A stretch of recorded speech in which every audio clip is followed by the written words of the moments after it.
বাড়ি নিয়ে আসছে কিছুদিন সংসার করার পরে 10-12 দিন সংসার করার পরে বউ বলতেছে স্বামীর দাদে যে আমি একটু বাপের বাড়ি যাবো। কে বলে বিয়ে নিয়ে তুমি বাপের বাড়ি যাবা? ও কাছে পুরা কমালে স্বামী বাপের বাড়ি যাবো না, তোমার সাথে তো বিয়ে কথা আমার ছিল না, তা তোমার সাথে বিয়ে হওয়ার আগে যার সাথে আমার পীড়িত ছিল তার কথা আমার মনের মধ্যেই শুরু হচ্ছে। তার একটু না দেখলে থাকতে না, এমন চিন্তা করতেছে যদি না যাতে দিই তাহলে তো বউ থাকবে না আমার, ও তো নিজটা গণ্য মানছি, ও শালা দেখতে যা পারে করি আসুক আমার বাড়ি থাকলি হবে। এবারে বউ চলে গেছে বাপের বাড়ি, এখনো মনে চিন্তা করতেছে আমি আর হাত পোড়াই রান্না খাবো কেন। ও সকালবেলা তার 2-3 দিন পরে সকালবেলা উঠে আটা দিয়েছে এইখান থেকে কাজ না এত দূর হচ্ছে সৌর বাড়ি, তার রাস্তাঘাট নাই, ফাঁকা মাঠের দিকে যাতে হবে। আর 34 মাসের প্রথম আর ফাল্গুন মাসের শেষ ঠিক এই সময় আমি মাঠ ধরে আটাতেছে মধ্যি মাঠে যাই ওর লাগছে জল পিপাসা বুঝছেন। আমি চিন্তা করছি ঠাকুর দিয়ে এখন জল পিপাসা লাগছে আমি পাই কোন জায়গায়, তা দেখছি যে সামনে একটা পুকুর আছে তাতে একটু জল আছে, ওইখান থেকে গোলা জল ভরাই দিয়ে গাড়ি উপর একটু জল খাইয়া হাওয়ায় বসতে হবে। বসবে কোন জায়গায় পাশে একটা কুল গাছ আছে, ওই কুল গাছের পাশে বইছে। এখন গাছের সাইডে দেখছে টোপা টোপা পাকা কুল দেখলি পারে এই না কথা কই ওমা। একদিন আমার মা খুঁড়িয়ে ঘরের বারান্দায় বসে কাঁচা তেঁতুল ভালো করে শিলি ফেলায় থেতু করিয়া শুকনো লঙ্কা দিয়ে কাঁচা লঙ্কা দিয়ে লেবুর পাতা টাতা দিয়ে নুন টুন দিয়ে ভালো করে মাখাচ্ছে, কি স্বাদ বানাইছে। এখন দেখিয়া আমারই জিভে জল এসে গেছে। আচ্ছা ভাই গল্প শুনে আপনাকে আসতেছে না জল? আসতেছে তো। তাহলে তেঁতুলের কথা যদি শুনলি গালে জল আসে, তা আমার হরির নাম শুনলি চোখে জল আসবে না কেন? দেখছেন দ্রব্যের গুণ তাই কেন? তেঁতুলির কথা যখন কইছি দেখেন সবাই জল আইছে, উকি আসতে মিথ্যে কথা করতে পারবেন, জল আইছেই আইছে। আর না আসলে আমি টানিয়ে ধরে আসাই দেবো। তেঁতুলির কথা শুনলি যদি এইভাবে জল আসে, হরিনামে চোখের জল আসবে, এত দিতে দিতে নাই। যাক প্রসঙ্গ বাদ দেই। এইবারে রশি করে দিকে বসে গাছের সাইড দেখতেছে টোপা টোপা পাকা পাকা কুল, মানে ফাল্গুন মাসের শেষ আর 34 মাসের প্রথম বেলা কুল। আর বেলা কুল কারে কয়? জলের শেষ আর কিনারের শেষ, ওই জায়গাতে সূক্ষ্ম একটা রেখা পড়ে, ওই রেখার ভালো বাংলা হচ্ছে বেলা কুল। কি এইবারে ও চিন্তা করতেছে তাহলে কুল যদি একটা খালিতে পড়তাম রে ঠাকুর, কিন্তু নিচে তো পড়ে নাই, আর কুল আছে গাছের উপরে অনেক দূর, এটা খাই কি করিয়া, আর কাটাও আছে গাছে প্রচুর, খাওয়ার কায়দা নাই। এখন নিচে ভালো করে দেখতেছে চোখ মোটা মোটা করে আছে নাকি কোনো জায়গা, হ্যাঁ একটা পরিবেশ মার্জিত জায়গায় একটা কুল আছে। পরিবেশ মার্জিত জায়গাটা কেমন জানেন? সকালবেলা একজনের হাফ ডায়রিয়া হচ্ছে, ওই পর গাইতে গেছে, আর এই শালা মারনি মার ওই কুল গাছের তলায় মারি ঠিক গেছে। আপনারা বাংলাদেশে ফেনা ভাত খান না? ফেনা ভাত রাঁধিয়ে থালের উপর ঢালিয়ে দেবেন, দেখবেন খানিক পরে শুকোয়ে লেয়ার হবে, একটা কাঁচের গুলি ছাড়িয়ে দেবেন, টাপিয়ে যাবে, শালা লাগবে না। এমন দেখতেছে কুল একটা পড়িছে, শালা ডাকিয়ে গেছে, লাগে নাই। ও চিন্তা করছে এই দিনেই তুলে খাই, যখন আমি গাছে উঠতে পারলাম না, এইটাই যখন ভোগের প্রসাদ হয়েছে এটারে মারিয়ে তুলে যাই। ওই দিনে খাইয়ে আটা বসে শ্বশুর বাড়ি দিয়ে ভালো মন্দ খাইছে, আর বিকেল বেলা বউ নিয়ে বাড়ি আসে। এখন সুচিত্রারে বসে, ও সুচিত্রা কয় কি, কয় চল বাড়ি যাই। শালি এসে বসে জামাই বাবু আজকে যাওয়ার কায়দা নাই। কয় কেন? কয় বাড়ি আজকে লীলা কীর্তন আছে।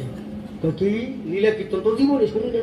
কয় তারপরে তর্জা গান আছে। কয় তালিয়া যাওয়ার কায়দা নাই, এরকম বড় আসর আছে, আসরের পাশে চেয়ার নিয়ে জামাই বসে আছে, বাড়ির বড় জামাই কিনা।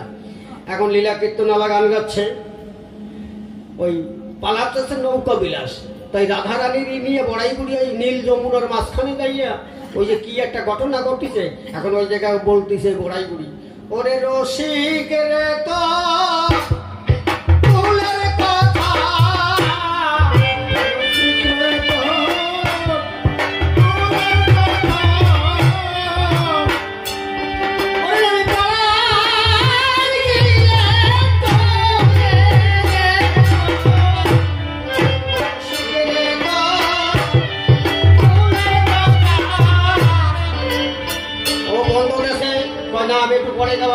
মাঝখানে এবার তর্জা গান আছে, এবার তর্জালা আইছে, তর্জালা আইসে গান গাচ্ছে, ওই আমার কবি গুরু কল্প তরু, ওই আমার কবি গুরু কল্প তরু, তব নামটি আসিতে ঢালি,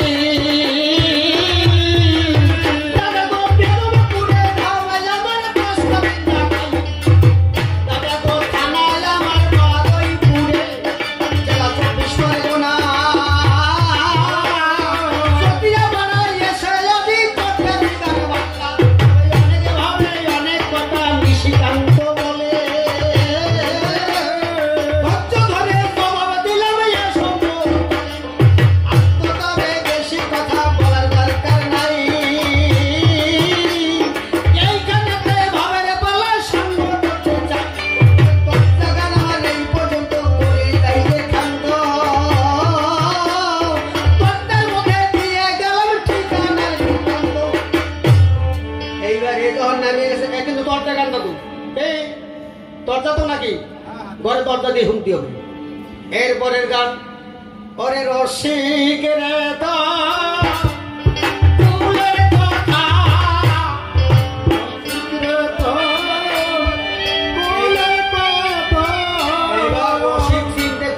ব্যাপারটা কি? রসিকরে তোর কুলের কথা জামাই বসে বসে ভাবতেছে, ওরে শালা আমি মাঠের উপর দিয়ে কুল খাইছি, গুয়ের উপর দিয়ে তুলে এই শালা বোধহয় দেখছে, নয় বারে বারে বসে রসিকরে তোর কুলের কথা। ওর পকেটে একটা 200 টাকার নোট ছিল, যাইয়া আগে গায়কের মুখে চাপিয়ে ধরছে, ভাবছে যে 200 টাকা দিলে আর কবে না নেই। আমি তো সেই রসিক, 200 টাকা দিয়ে এসে গায়ক ভাবতেছে ব্যাপারটা কি, আমার 75 টাকার পায় না, আমার 200 টাকা দিল, আমার তো এবছর আর গান না হলেও চলে যাবে, আর একবার একটু কইয়ে দেখে, আমার খুব ভালো লাগছে, আর একবার একটু কই দামাই যদি আর 200 টাকা দেয়। আমি বলছে, ওরে রসিকের তোরে কুলের কথা আমি কোন গোবিন্দের কাছে কইয়ে দেব, রসিকের তোরে কুলের কথা আমি প্রাণ ভরে কইয়ে দেব, রসিকের কুলের কথা। রসিক চিন্তা করতেছে, ওরে মুষ্টির মাথা, ওর পকেটে তো আর বেশি নাই, আর 150 টাকার একটা নোট আছে, নোট 150 টাকার না, থুতু দিয়ে জুড়িয়ে আরেকটার সাথে জুড়িয়ে রাখছে, না হারাই না যায়, ওই ডেরে নিয়ে কপালে সইয়েছে, ভাবছে আর কবে না নে। রসিক এসে চেয়ারে বলছে খালু দিয়ে, এমনও ভাবতেছে, ওরে বাবা 350 টাকা এখন ঘন ঘন রসিক তোর কুলে রসিক আর চুপ করে বসে নাই, কয় ওরে ফালতু 350 টাকা দিচ্ছি, এরপরে আমার কুলির কথা। ওইখান দিয়ে চেয়ারেতে উঠে আসরে আইছে, আমাকে গায়ক দেখেন সব কটা চুল বড় দেখছেন না, সবার তোর চুল বড় থাকে, চুলির পিছন দিক ধরিয়া টান দিয়ে বুট করে ফেলাইছে, বুট করে ফেলাইয়ে পাশায় গোটা 2 লাঠি মারিয়া জম কিলেন কিল হচ্ছে। শ্বশুর আসে জামাই ছাড়াই দিয়ে বসে, জামাই জামাই গোসাই শ্বশুর ক কি কবি ক, কয়টা আমার গায়করে মারতেছিস কেন? কয় শ্বশুর তোমার কপালে গোটা 2 দিয়ে দেবানি, আমার গোষ্ঠীর কথা কোয়া যদি সাধারণ গায়ক আনছো ভালো মতন দেবানি, ডক মতো দিলে কিন্তু যাওয়াই কি হয়েছে?